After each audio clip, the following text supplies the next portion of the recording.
Hi, Mark. Hi, how are you doing? I'm good. I am very, very excited to interview you, talk with you. We've talked a lot over the past few years, but I'm excited for everyone who listens to this show to get to learn from you a little bit because you're an amazing leader. So again, thanks for coming on. My pleasure. So I prepared a few questions and we might, go off as we do, but I want to start off by asking, how do you balance, because you have a very successful firm and you are growing and you're going to continue to grow?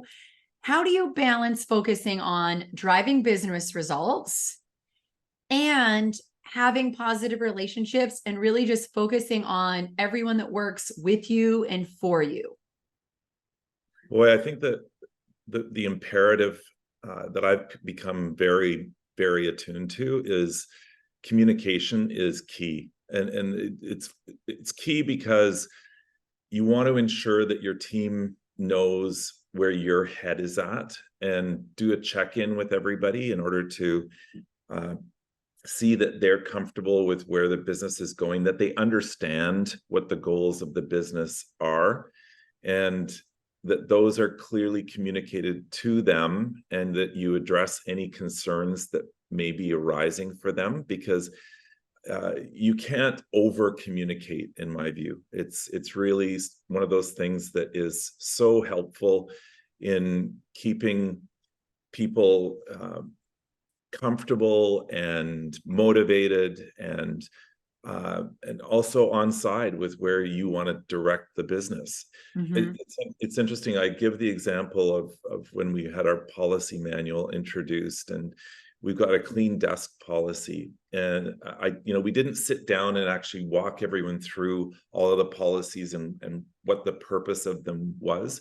Right. And I know that a lot of people thought that the clean desk policy was all about me being fussy and wanting to have a really nice looking office. And so when I finally actually explained to people that the purpose of having the clean desk policy is actually to protect our clients' confidential information, and that you shouldn't be leaving stuff lying around on your desk because there are cleaners that come through in the evening who don't have the same kind of strictures professionally. And this isn't to cast aspersions about cleaning people. It's just that the Right. point Just is that, it's confidential information. and you can't control it. And people all have their devices. And, I remember in one instance, somebody came in from the management of our building, and they were snapping photographs because we complained about the quality of the cleaning. And they were in, the management was in during the business day taking photos. And I went, no, no, no, no, no, no. Because you're taking pictures of people's information Right. inadvertently, right? But Right. it is, once I explained to people that that's the purpose of the clean desk policy, there Right. was much better adherence, because it was understanding They about. got like, oh, this is the reason, this is the purpose. Exactly, exactly. So I think that really ensuring that you communicate as much as possible, and do check-ins regularly. And it's also one of those things that uh, creates a much stronger team, because people are having that personal connection with you. And I Yeah. found that when you do communicate regularly and do check-ins, I think there's much higher satisfaction, because people feel an attachment to the company, right? Right. So They feel connected to you and the company. Yeah. My perspective is that most leaders want to do what you're doing, the regular check-ins, communicating on everything, yet they get stuck in the whirlwind of what's on their plate, right? Like just all their to-do list. And so it's easier to maybe like, okay, I won't do as many check-ins. Okay, I'll miss a few weeks of doing, one-on-one with this person, or because I have so much to do. But then they actually shoot themselves in the foot because they're not spending enough time with their people. It's like that.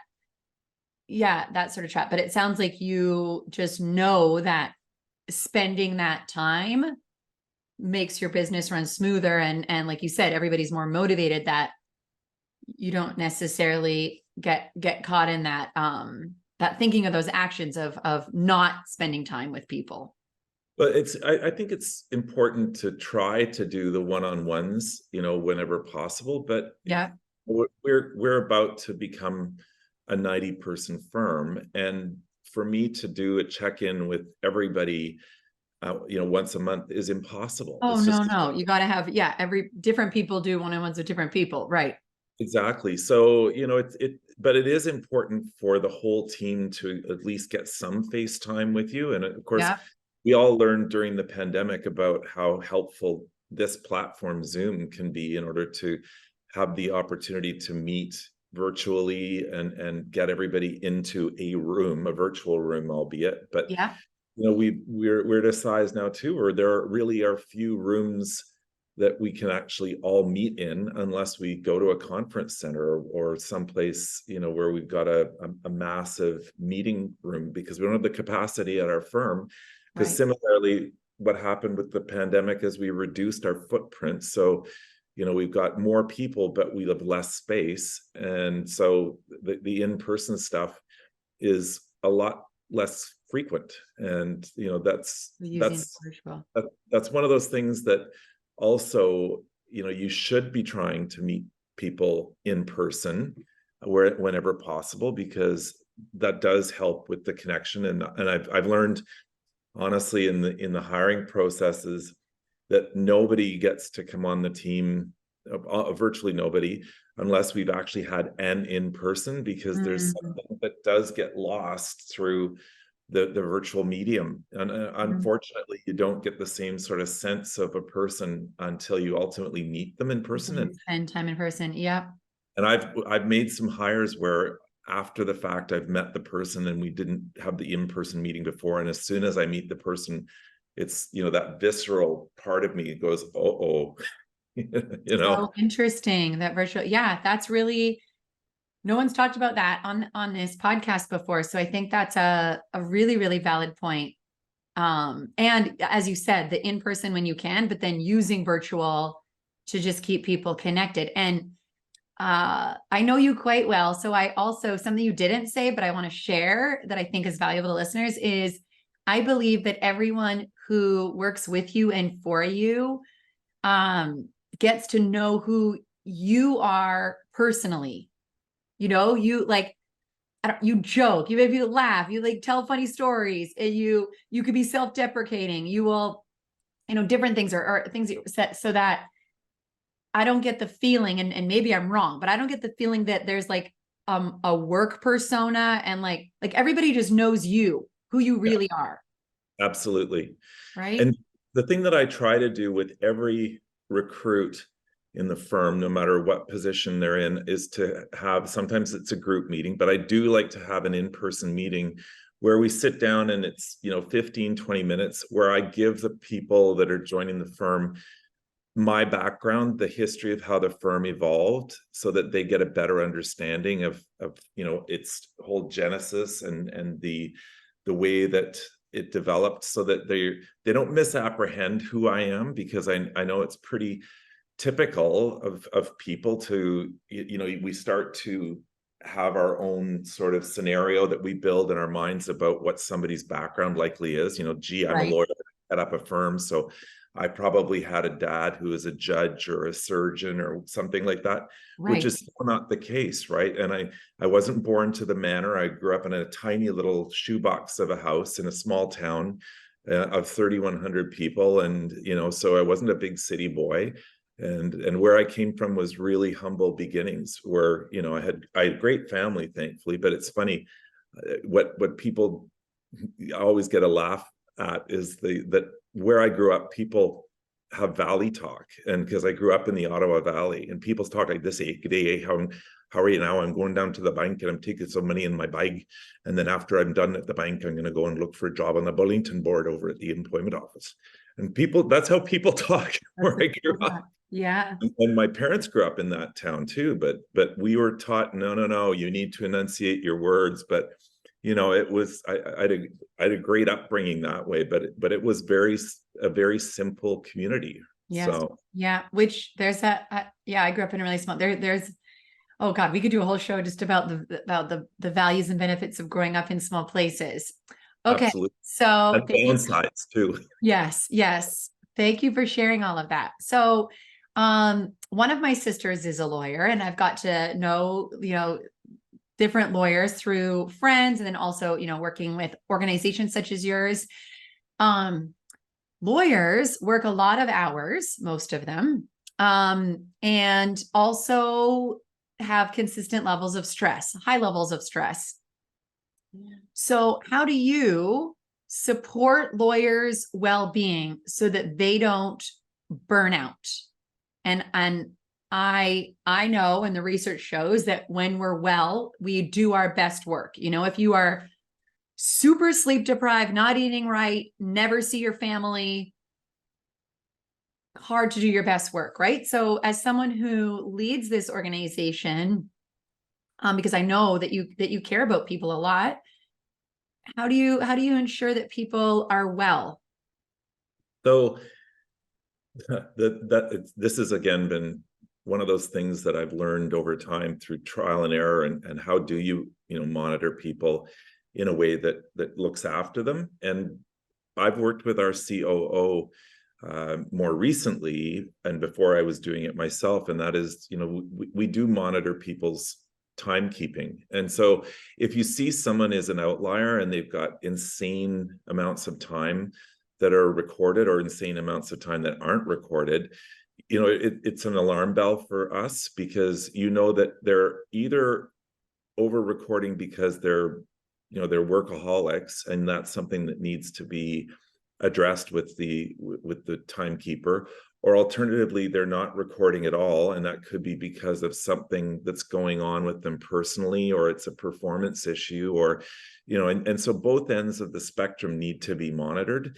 And you'll have some exemplars, like one of our people who does bill an insane amount of hours every year is just really effective at doing it, and he manages to come in, sit down, focus, not lose 1 second of his timekeeping, and works generally from 8 until 6, and that's it. The clock gets shut down. He works out in the middle of the day, which is fantastic. And so you can point to people like him and say, Mhm. okay, you can hit your targets, and you can also maintain your sanity, and you look after yourself, and you just have to keep a watch on people's practices, right? Right. So we'll also know, because I'm able to monitor what people are saving in our document management system. So Yeah. if there's like crazy stuff being saved and it's kept at like crazy hours, then I want to know why that's happening. Like, because Like you're like, oh, there's a lot of stuff being saved at 1 a.m. Like, okay. why? But sometimes you need, yeah, of course, depends on, yeah.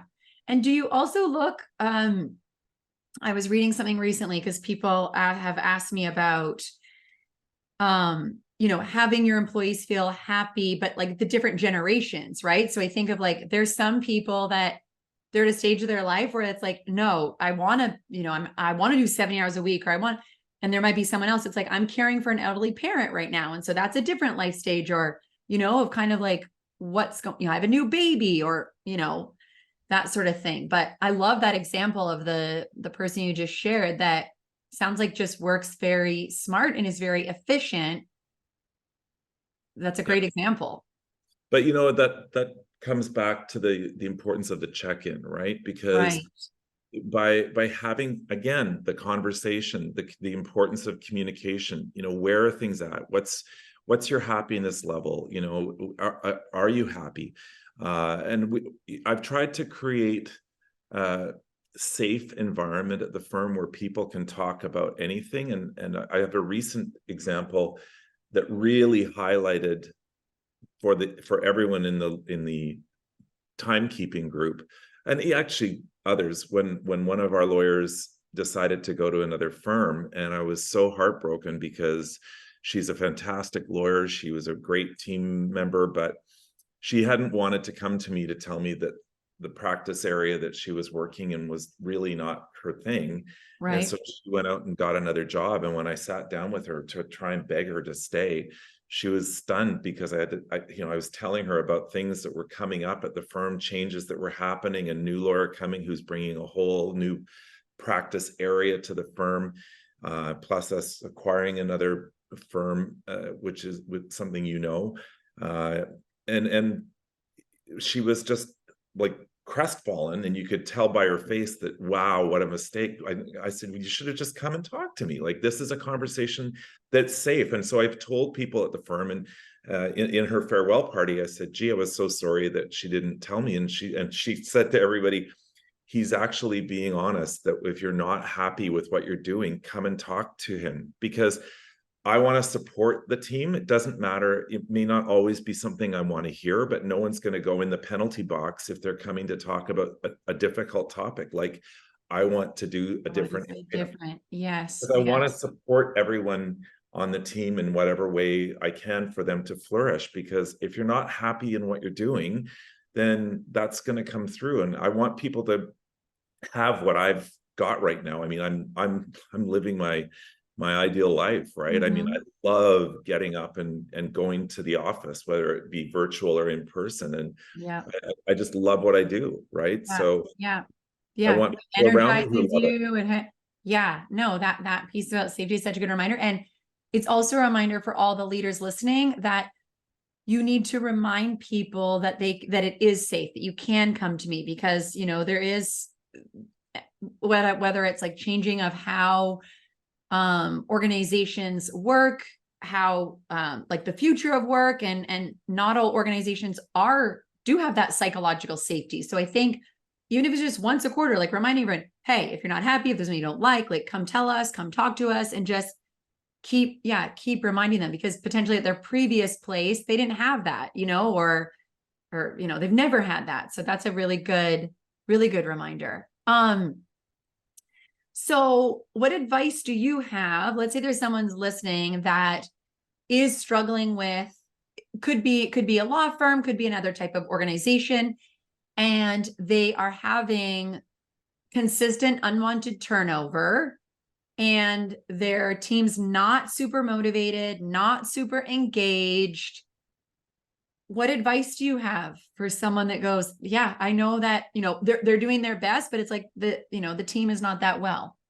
I've had a lived experience with that. And, my message would be, to be very hyper vigilant about protecting your team. And when I say that, I mean, do very careful screening in who you allow to come into the fold. I made the mistake a number of years ago of taking some advice from someone that much of which I should never have taken, because by actually listening to myself, I know my business.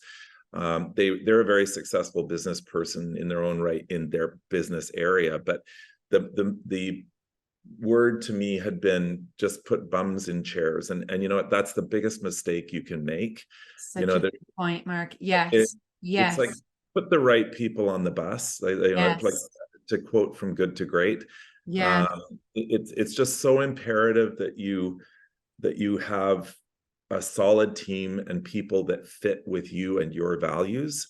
And so we had an exodus of people about 7 years ago, and it was really unnerving. And it was a not so subtle, up yours to me. And so I thought, wow, like we were potentially going to go under. And I just said, you know what? We're going to replace these people, but we're going to be super, super, super careful about who it is we allow in. Of who, like who they are as a person. Yeah. And so our screening process is now, we don't get 100%, but we're close, because we do protect our team, and we put people through their paces. And there's usually a 3-interview process that's involved before someone is hired, because we want to ensure that the team is galvanized, right? And so our morale is, well, it well, Tia, like we've scored really, really well on 3 independent surveys, anonymized, that we've got a happy team. And so we guard that, very vigilantly. It really matters to us who's there. And, if you're not fitting, then I'm surgical about it. It's like, Yeah. You also, because of course, no one has, I mean, there might be a few people that have 100% perfect hiring, but with interviews, even reference checks, et cetera, there's things you don't know and you don't see until someone starts working with you. But you also are not everybody does this. If you hire someone and you find that they're not the right fit, they might be a great person, very strong in what they do at work, but they're not the right fit for your culture.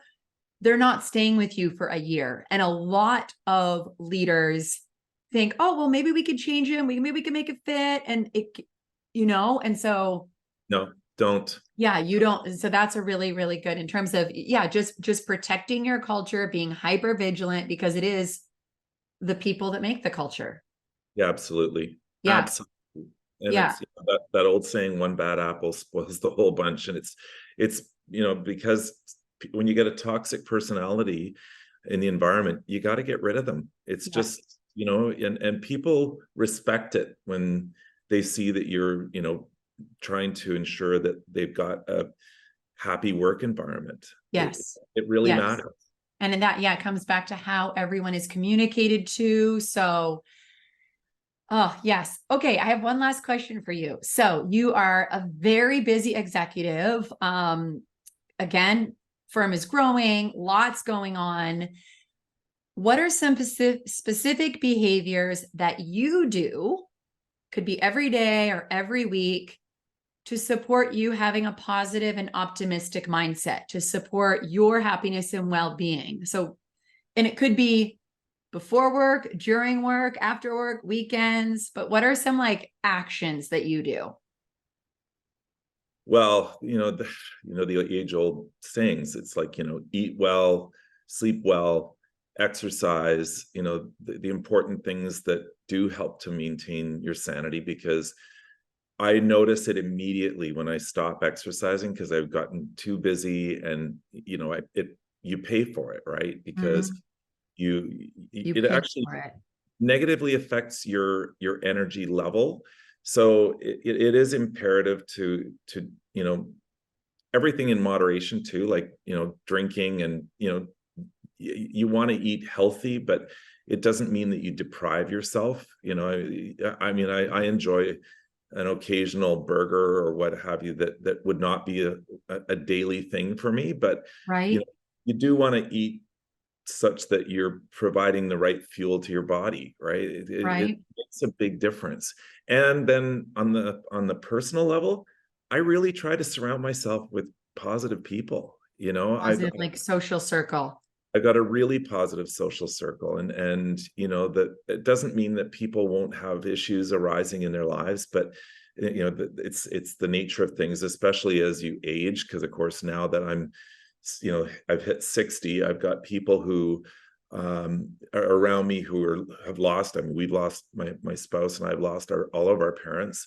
So those sorts of things happen, and it's the vicissitudes of life. But otherwise, if someone's just a downer, sorry, So it's like you're very protective of your energy, because of that, that emotional contagion.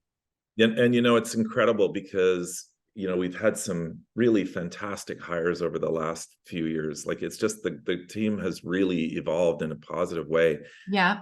And bringing those positive people into your orbit, it's like I feel like I'm vibrating most days, because it's just so much positivity, and it becomes like a contagion, a positive contagion. So you have it in your work sphere, and then in your personal sphere too. Yes. So great reminder for everyone. It is the number 1 contributor to happiness, is time with family, time with friends. So make the time, and make sure that those people make you feel positive and optimistic and energized when you're with them. Such a good reminder. Oh, Mark, we could keep talking, but it's time. Thank you so much for coming on the show. You've inspired me just by answering these questions, and I know everyone's gonna really appreciate it. So thanks so much. I'll tell your listeners too that if they want something that's going to supercharge them in terms of the positivity, bring you on board, because I love working with you. So Oh, thank you. I appreciate it. Well, have a great weekend. thank you. Take care.